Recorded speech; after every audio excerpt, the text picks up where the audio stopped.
Ya, terima kasih saudara, berjumpa lagi dengan saya Farida Malia dalam program Sapa Jateng. Kali ini dengan tema yaitu buntut dari penyegelan kantor DPW Jateng. Nah, PKS Jateng ya, maksud saya buntut dari penyegelan kantor DPW PKS Jateng. Nah, terkait dengan hal tersebut, kita akan bahas tuntas hal ini dengan narasumber yang tentunya berkompeten ya, yaitu Ketua DPW PKS Jateng, Bapak Muhammad Haris. Nah, sebelum kita nanti masuk ke tema tersebut, kita akan melihat dulu cuplikan berikut ini.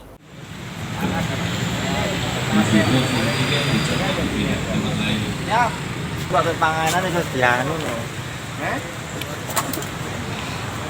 Humas itu menyuarakan kebenaran, jangan membela keburukan, begitu loh. Kamu jangan sekali datang di sini. Kami muak. Turunkan SK terbaru terkait kepengurusan DPTW PKS Jawa Tengah 2020-2025 dengan mekanisme yang benar. Ada 8 nama yang diputuskan oleh panitia pemilu raya, 8 nama yang DPP itu hanya berhak untuk menetapkan. Ya ini ya, yang ada yang salah pengertian, berhak hanya menetapkan bukan mengganti. Tapi faktanya ada nama-nama yang masuk, berarti kan ada yang nama yang ilegal di situ. Menyikapi dinamika yang ada di lapangan, DPTW itu Dewan Pimpinan Tingkat Wilayah Partai Keadilan Sejahtera sudah mengadakan rapat pertemuan yang hasilnya disampaikan kepada DPP supaya silakan DPP memutuskan apa yang menjadi kewenangannya. Ya, itu tadi yang sudah kita lihat terkait dengan apa yang sebelumnya terjadi ya saudara. Nah, langsung saja kita akan konfirmasi sebenarnya bagaimana sih dengan narasumber kita kali ini. Assalamualaikum Pak Haris. Pripun kabarnya nih Pak? Alhamdulillah baik sehat selalu. Terima kasih sudah hadir di kantor kami. Alhamdulillah, sambutannya luar biasa nih Pak Haris. Iya. Pak Haris, kita mau konfirmasi terkait tadi yang telah kita tayangkan. Itu sebenarnya kronologisnya bagaimana sih Pak Haris? Iya Mbak Lia, jadi kan kader-kader PKS ini kecintaan kepada partainya kan luar biasa. Loyal. Teman-teman ini mungkin hidupnya bisa separuhnya, sebagian yang seangkatan saya ini bersama dengan PKS. Ikut menumbuhkan, ikut mengembangkan, dan ikut membesarkan. Nah, sehingga saya sebagai ketua DPW melihat apa yang terjadi beberapa waktu yang lalu itu adalah ekspresi kecintaan teman-teman kepada PKS. Ekspresi karena teman-teman ingin agar PKS ini tumbuh berkembang, apalagi momentum 2024 yang masuki tahun politik ini. Nah, sehingga saya melihat itu bagian dari dinamika, ekspresi kecintaan, dan tentu saya sebagai ketua DPW yang mendapatkan amanah dari pimpinan dan juga semua teman-teman tentu di Jawa Tengah yang sekarang ini bersama kami di pimpinan DPW Jawa Tengah menjalankan amanah tugas dari pimpinan. Prinsip di PKS ini Mbak Alia, para pemirsa sekalian, ketika dapat amanah dilaksanakan, dijalankan sebaik mungkin. Ketika amanah itu tugas itu diambil juga legowo, selegowo-legowonya gitu. Oke, berarti pemilihannya sudah luber gitu ya Pak Haris ya, jujur gitu, sudah langsung, sudah tidak ada, sebenarnya tidak ada konflik sebenarnya gitu ya Pak Haris. DPP atau pimpinan di Jakarta yang punya otoritas untuk itu, dan saya juga tidak pernah menawarkan diri sebagai ketua, juga tidak pernah meminta tugas itu.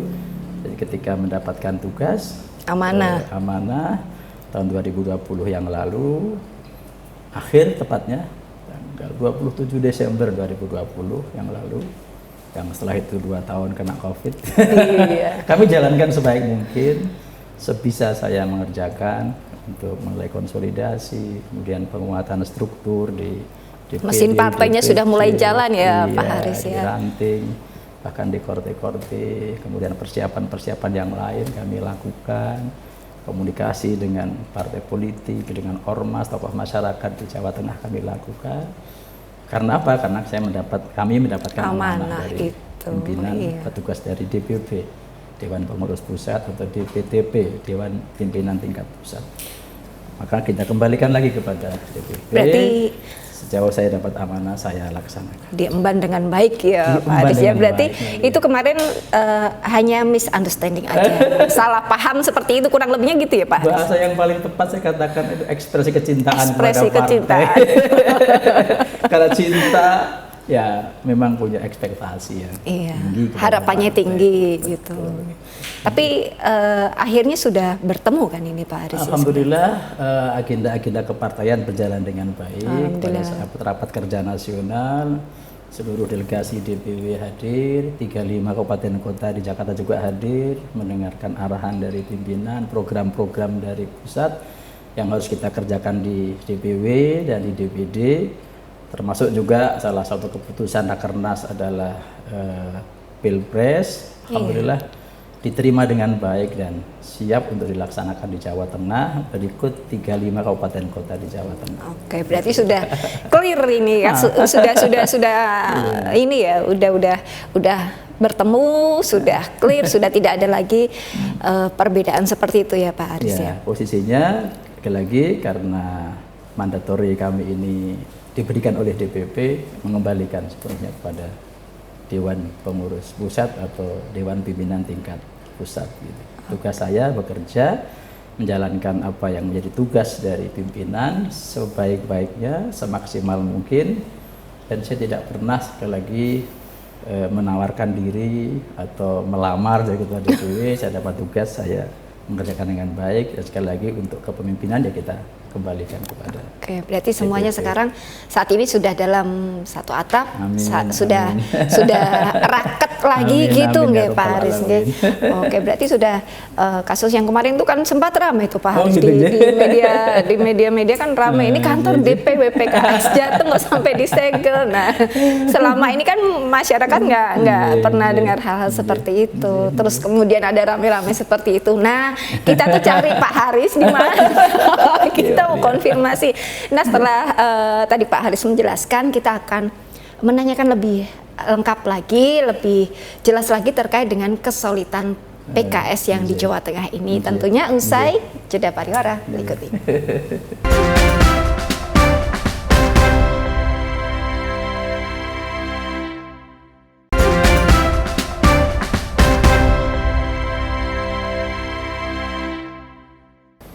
Ya, terima kasih saudara Anda masih bersama kami dalam program Sapa Jateng dengan narasumber istimewa kita nih, Bapak Muhammad Haris selaku Ketua DPW PKS Jawa Tengah. Pak Haris, tadi kita udah bahas terkait dengan sebelumnya ya yang sempat di media massa ini yang ramai. Yang mau saya tanyakan di sini, pasca kejadian tersebut, bagaimana dengan kesulitan PKS di Jawa Tengah?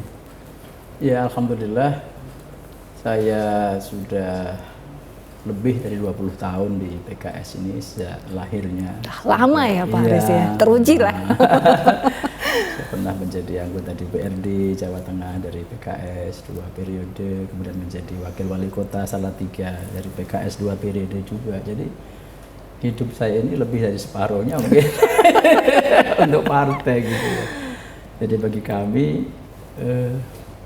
ada istri, ada anak, ada partai yang selalu terus-menerus menjadi lingkungan harapan. terdekat dari Betul, bagian gitu terdekat ya. dari Pak Haris ya. Nah, sehingga kami terus berobsesi bagaimana 2024 ini PKS mendapatkan hasil terbaik, karena menurut saya, menurut kami PKS ini momentum yang sangat baik. Nah, sehingga fokus kami di DPW maupun DPD Jawa Tengah adalah bagaimana meraih target Munas dan Muswil Munas dan 2020, yaitu meraih 15%. Targetnya berapa kursi ini nanti? Kalau kita nominalkan kursi, Jawa Tengah itu berarti mendapatkan 12 kursi DPR RI, ya, 18 kursi DPRD provinsi, dan 263 DPRD kabupaten kota, 35 se-Jawa Tengah. Jawa Tengah. Nah, tentu untuk menuju ke sana kan seperti Mbak Lia sampaikan tadi butuh soliditas ya, butuh kesolidan di internal partai, dan alhamdulillah saya kira persiapan ke arah sana sudah cukup baik. Yang sering saya dengan teman-teman berpikir bahwa PKS ini kekuatannya ada pada anggotanya atau pada kadernya. PKS ini kekuatannya ada pada struktur partainya.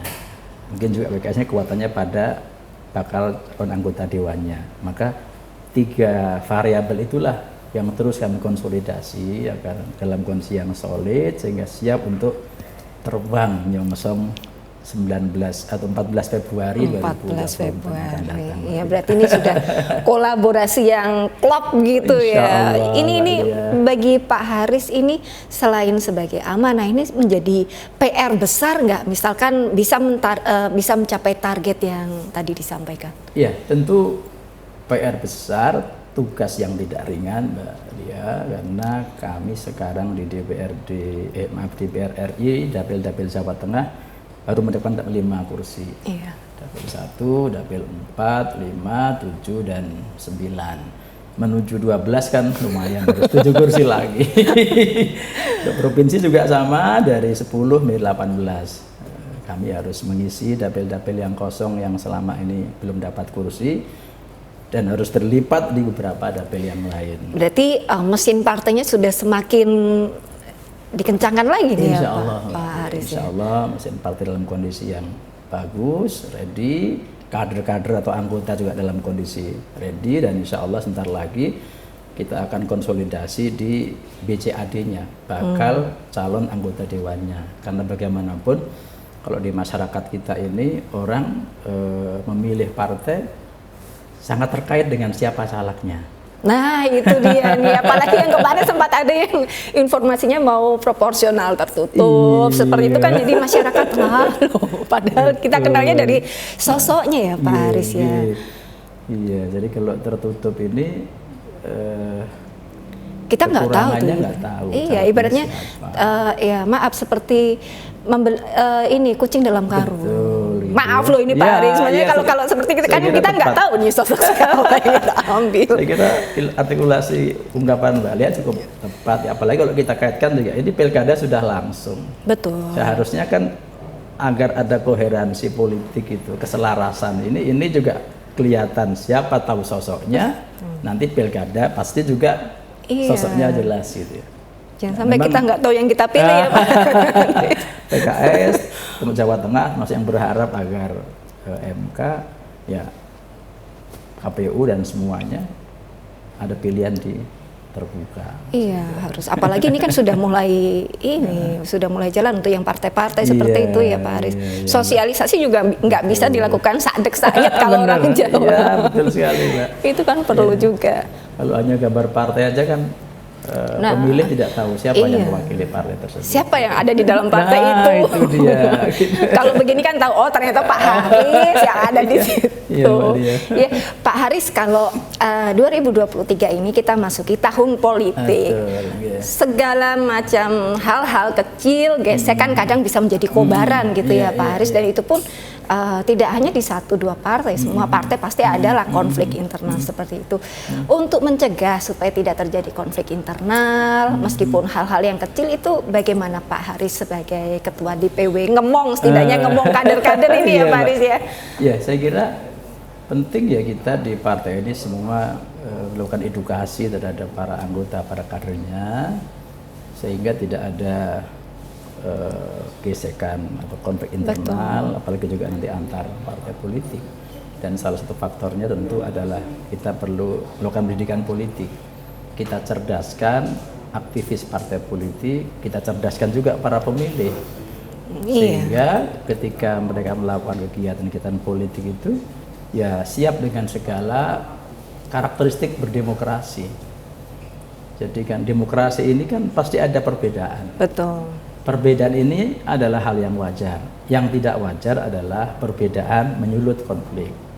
Perbedaan pilihan itu hal yang wajar. Karena sekali lagi demokrasi hadir dalam konteks keragaman pilihan, keragaman agama, keragaman suku bangsa gitu ya.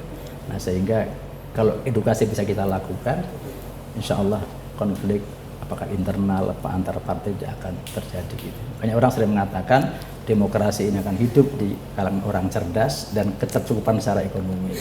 Nah, secara ekonomi saat ini kan memang seperti yang kita ketahui, mungkin juga menjadi salah satu alasan terjadinya konflik-konflik ekonomi seperti itu. Nanti bagaimana PKS, maksudnya edukasi pada masyarakat, pada calon pemilih, kedepannya bagaimana di tahun politik ini kita akan bahas usai jeda pariwara berikut ini ya Pak Haris. Kita akan kembali.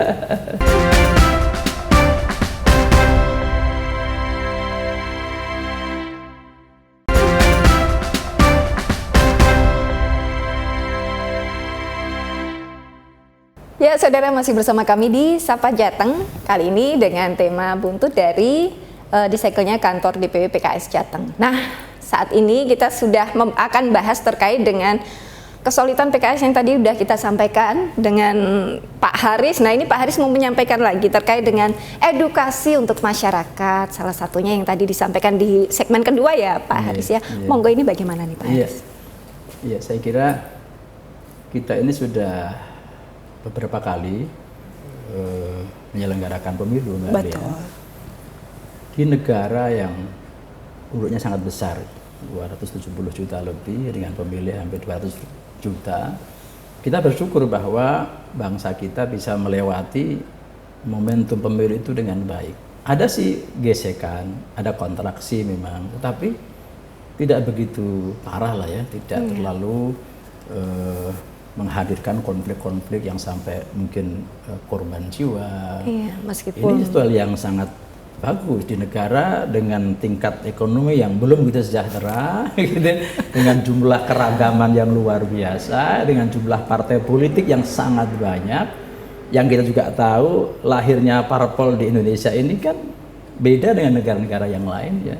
Parpol di kita ini lahir dalam masyarakat sejak belum merdeka, yang pada umumnya lahir karena aspek-aspek kultur, identitas, dan lain sebagainya, sehingga memang harus terus kita edukasi sehingga berbagai keragaman itu tidak menjadi pemicu konflik pada saat pemilu. Iya, kalau yang sebelumnya sempat ada polarisasi itu masih ada ya, masih sampai saat ini pun, saat ini pun juga kita masih merasakan hal seperti itu ya Pak Haris ya. Nah, untuk mencegah supaya tidak terjadi polarisasi yang banyak, maksudnya berkembang seperti yang sebelumnya, kan ini sudah agak lerem lah kalau orang Jawa bilang. Ini bagaimana ya kalau menurut Pak Haris? Ya, hemat saya memang pertama kita mulai dari sistem pemilunya juga. Karena bagaimanapun ibarat orang main olahraga, orang main sepak bola kan tergantung bagaimana lapangannya. Betul. Bagaimana wasitnya, bagaimana petugas-petugas lapangannya. Jadi hemat kami yang pertama, saya masih cenderung pada sistem pemilu ke depan ini kita buat terbuka.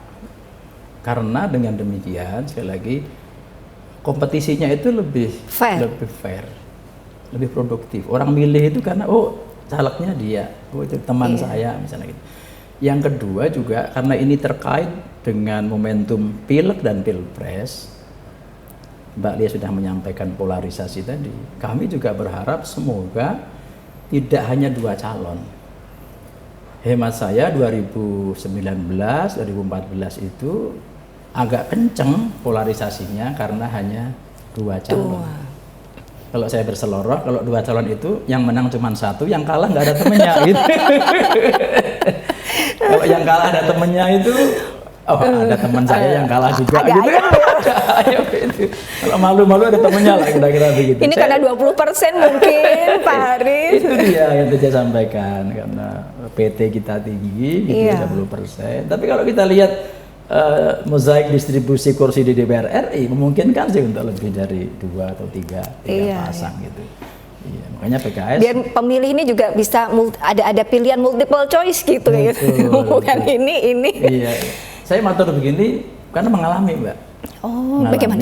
Waktu kami pilkada di Salatiga 2011 itu ada 4 calonnya. 4 pasang untuk saya, 4 pasang. Tuh 2, 3, 4 pasang. Ada dinamika. Tapi cool aja, dingin, situasinya lebih kondusif karena lebih dari 2 pasang. 2017 itu hanya 2 pasang. 2 pasang. 2 pasang. Dan ininya lebih tinggi. Lebih tinggi. Kontraksinya tinggi gitu. Waduh. Nah, makanya kita juga berharap salah satu cara atau PR kita bersama semoga besok tidak hanya 2 pasang, sehingga tidak ada kontraksi lagi seperti. Kalau dari pandangan Pak Haris nih, pandangan sekilas aja dan harapan lah untuk kedepannya ini kira-kira ada berapa sih? Semoga 3 lah. Semoga 3 ya. Semoga 3 pasang. Oke, salah satunya yang diusung Oh oleh iya, pastilah gitu. Saya berharap yang kami usung saat Rakernas kemarin, Mas Anies Baswedan bisa tidak hanya baca pres tapi juga bisa menjadi capres dan bisa menjadi pres gitu. Pasti gitu harapannya gitu. Oke Pak Haris, kita akan bahas terkait dengan ini yang saat ini lagi tanggapan dari PKS sendiri terkait dengan yang kemarin nih dari Pengadilan Negeri Jakarta nih. Oh iya. Itu Ya, bagaimana? Saya kira saya mengamini para elit politik, para pimpinan kita sudah memberikan statement yang sangat baik. Iya. Saya kira para pimpinan partai juga sudah menyampaikan pernyataannya bahwa menolak. iya, saya kira itu agak terlalu jauh. Dan sepertinya memang tidak tepat kalau disampaikan oleh. Betul, ya gitu. Iya, kita berharap nggak ada penundaan yang berjalan sebagaimana jadwal yang sudah disiapkan oleh KPU. Iya. Gitu. Oke, lagi pula tahapannya udah jalan ya Pak. udah. Nanggung. Tiba-tiba. Oke nih Pak Haris, sebenarnya banyak hal yang akan saya sampaikan pada Pak Haris. Saya tanyakan pada Pak Haris mewakili dari semua pemirsa, tapi karena waktunya yang sudah terbatas, kita closing statement dari Pak Haris apa yang disampaikan pada yang mau disampaikan pada pemirsa Kompas TV Jawa Tengah. Hadirnya teman-teman dari Kompas TV telah rawuh di kantor kami.